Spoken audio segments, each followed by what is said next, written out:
magal gotu inta banna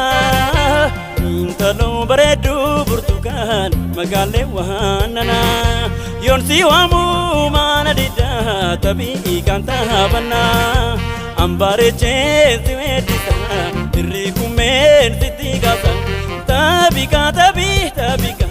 magale wahajabe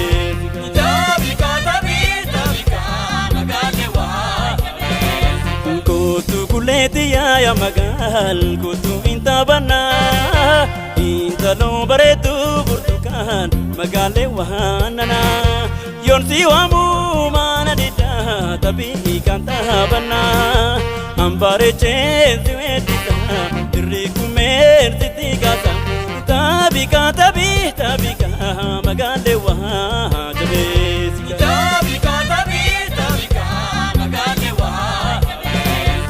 eda dufuf kanan bella machabsite ansi arge malen talo mama galengute tabika ahe irrikum tabika ahe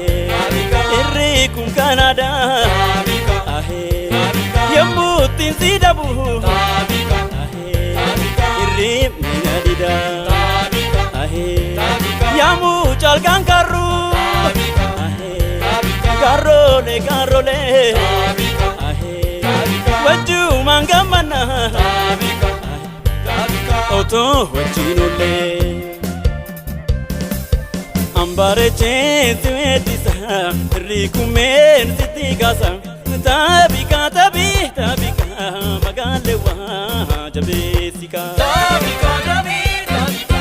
magale laga bui bisham fidu ani sufer sibatiza tabata tunda dabi tabashaka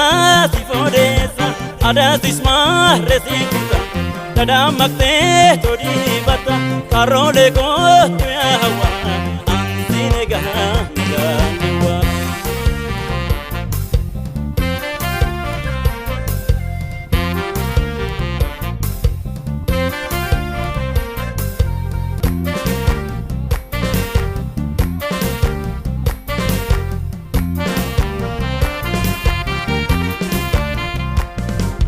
gotu kuleti ya magal gotu inta banna inta lo baredu burtukan magale wahanana yon si wamu mana dida tabi kanta banna ambare chenti medita rikumen sitiga tabi ka magale wahajabe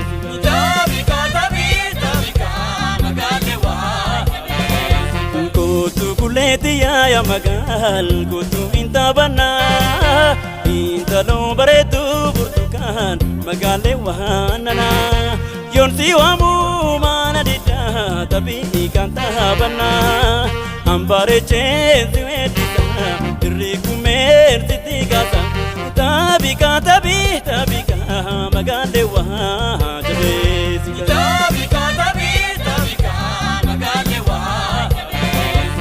eda dufuf kanan bella machabsite ansi arge malen talo mama galengute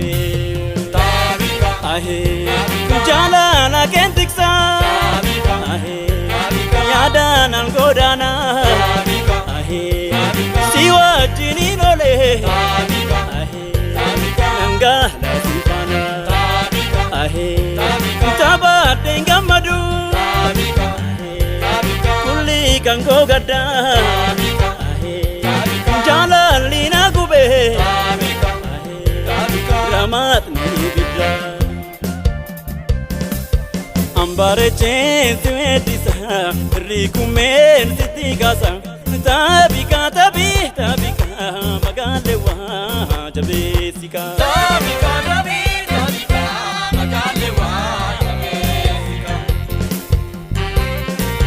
laga bui bisham fidu ani sufer sibatiza tabata tunda dabi tabashaka sifodesa ada tisma